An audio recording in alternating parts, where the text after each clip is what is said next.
All right, so what led you to entrepreneurship? Could you not be employed? Me? You like one of the things? Bad. No. I mean, yes and no. Okay. I couldn't legally be employed. I cannot be. Well, that's what I mean. Okay, yeah. I'm like, Can't even. right. It was bad. Like I one of my first jobs was a bagel shop, and I within 3 days I quit. They were going Vegas. No, but she was like, you gotta be here at 7. I was like, what? It was just not. I can't. Was that the first job? Was that the fastest quit that you had? Yeah, for sure. It was. Yeah. But then after that, I was just constantly like getting random jobs, just but like bored. You know what I mean? I would be in there, get to buy, meet people, do things, and then just get bored, I guess, and then quit. And it was fast. So I wanted to kind of set that. So then when you're at the gym, you start helping people, you're figuring out the business. When did you I ain't working with nobody, and just go on at this? So I've always had that mindset. I mean, when I was in school, so you've heard of the nutcrackers that they make in New York? They're like these little $5 drinks that people make like in the summertime. They just mix a whole bunch of alcohol in them. So I think, isn't that like jungle juice?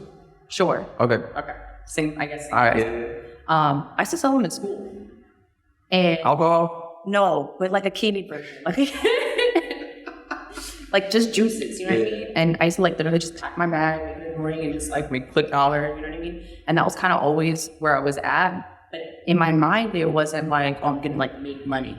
I just had it was just fun. And you were serving. Yeah. And it was just to me, it was also a way to I don't know, it felt cool to be well, I got stuff. Y'all want to be over here? I got stuff. You know what I mean? And I think I used to do that with CDs. Really? Just make mixtapes. Of course. I feel like that was lucky that was like that. I think so. Yeah.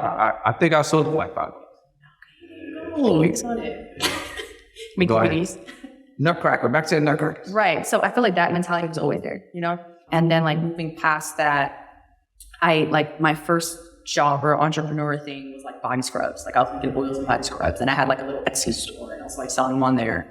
Then when I moved to Miami, I was I was a hostess.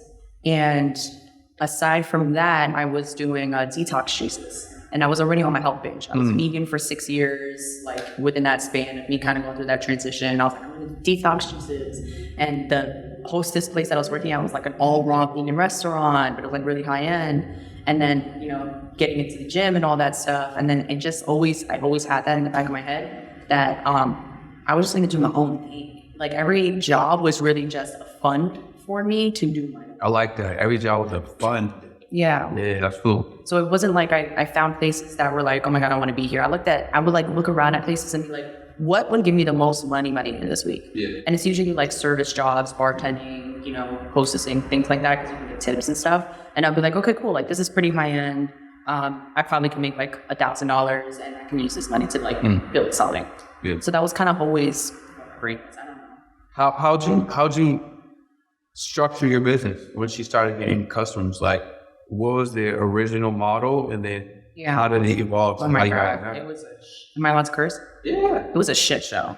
It was so crazy. So first I would start getting clients. I was terrible at sales. I was never trained in sales. Now I'm an animal. But before it was I had no structure in that, right? I would kind of just go on IG and say selling a fitness program. It was really basic, right? And then I would be book a call, and then somebody would end up booking a call, and then I would just type up a PDF and just email it to them, and that was their program, their personal. Oh, you didn't have the program done? No. See, y'all got no excuses. Yeah. So it'll have created later. Yeah, that's really what it is. I think a lot of people are what is it? If you build it, they will come. Yeah. I will start selling shit, and as soon as things start buying out, I'll be wait list. It's a wait list. That's what I do. Yeah. Because what the hell? And then there's no point in putting all this work or this effort into something that you don't have an audience for. Yeah, get the audience. You know what I'm saying? Get people buying it first. Yeah. So they would jump, and then I would just make the program, and then I would just email them a PDF.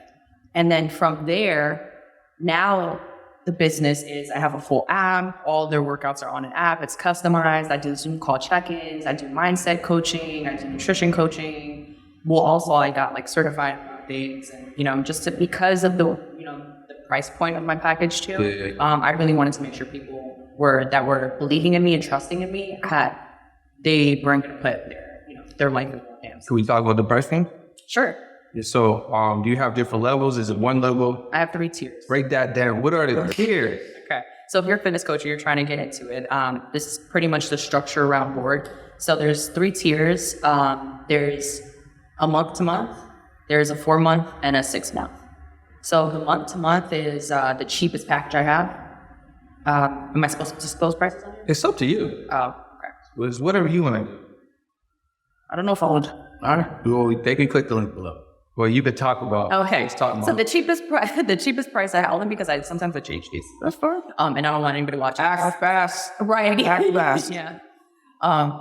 But so the cheapest one is the month-to-month, and that is it's technically a 12-year program, but you're only obligated to do like 3 months. You mean 12 months? Yes, sorry. So it's 12 months. I could lock in. You could lock in Nebiha for 12 years old. Yeah, right. That's it. How much is that? How much is it 12 years? Well, like over crisis on camera. Things change. But yeah, so it's 12 months. So it's 1 year, and you're only obligated for 3 months. Okay. Then So it's a 3-month commitment minimum. minimum. And then after that, about a month. Okay. Yeah, you can cancel whenever or you can upgrade whenever. Okay. But all of that package itself is, because it's a month-to-month and it's like so drawn out, that is, your check-ins are only monthly. Whereas the other packages, you get weekly check-ins, weekly Zoom calls, you get group Zoom calls. And the other 2 packages are the higher price point packages because they are the coaching aspect of it. Gotcha. So they get a little bit more Nebi. Yes, they get a lot more. And it's really like, I'll do like one-on-ones with the girls if you're really going through stuff. And it's not just fitness, right? It goes back to the purpose of me wanting to be or changing or, going down this route was for structure and guidance and discipline and mindset and all of that. And then so that is what comes with the package, right? Because it's not just go to the gym and do this workout. So what if somebody wants to lock in with you for a whole year, right? It sounds like you got the 6 months. That's the longest time. That's one-on-one, like, yeah. So if somebody wanted to lock in with you for a year, is that more custom? Do you offer that? Like, it's so keen on. For sure. Okay, cool. Yeah, that would be something that would be a conversation between clients. Yeah. And then based on like your current audience, what seems like to be where most people are? Are they doing like the 6 month? Or they, like where most people? Most people are in the month-to-month because it's cheaper, and then this 6 month. Okay, gotcha. Nobody really does the 4 month. I either get girls that are like, I'm locking in for 6 months to control, and then I have other people that are like, I want to, but I don't know, and whatever. And there's always that thing where it's like, I don't want to put the money in, or I don't want to invest, and that's like something you're always going to deal with when you're selling anything. I don't think it's a valid argument when it comes to fitness or life. Yeah. I think you pay for coaches. So you giving them, it sounds like you giving them fitness, mindset, you giving them like nutrition. Yeah, it sounds like y'all also hanging out. We basically are. I know everybody's tea. I know who cheated on who. I know I'm in everybody's business. I'm like, tell me. It's stress management, Yeah. It's like, what's going on? Because I think also too, that's like, I don't know, you go to the nail salon as a woman, that's like a therapist. Or, you go to like, I guess guys go to the barber and you go and you kind of like chop it up with the guy. So your trainers and like that, even my one-on-one clients, they give me all of their. No. Oh, me. You're good. Oh, good.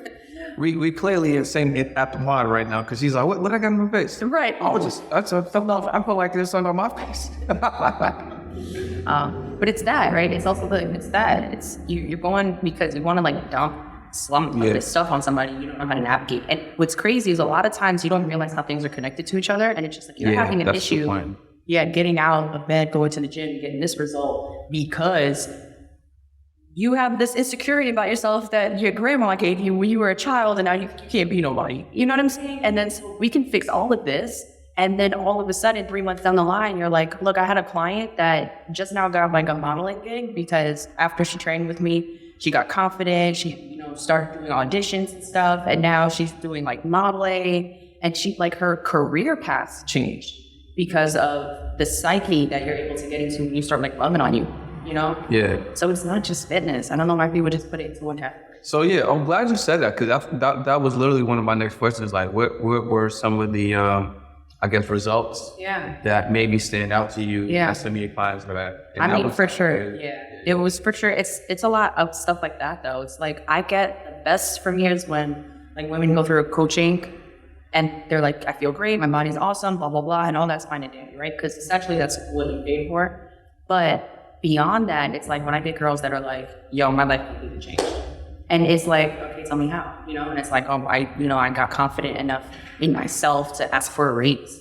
Or, that's you know, heavy. and it's like all these little things that's like, damn, you know, that it just happened because of this. And also too, I think people don't realize it's like, when you go to the gym and you set milestones, it's the same concept of like, you know, when you get up in the morning, you make your bed the first thing in the morning.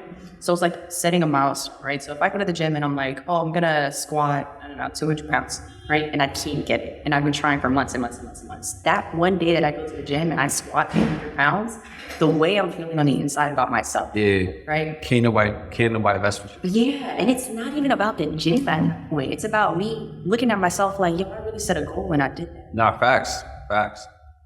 Because you're becoming a whole different person. Yeah. The former version you Wouldn't even Yeah. conceive that. Right. So it's that. And it's like when I get those results from girls, I'm like, well,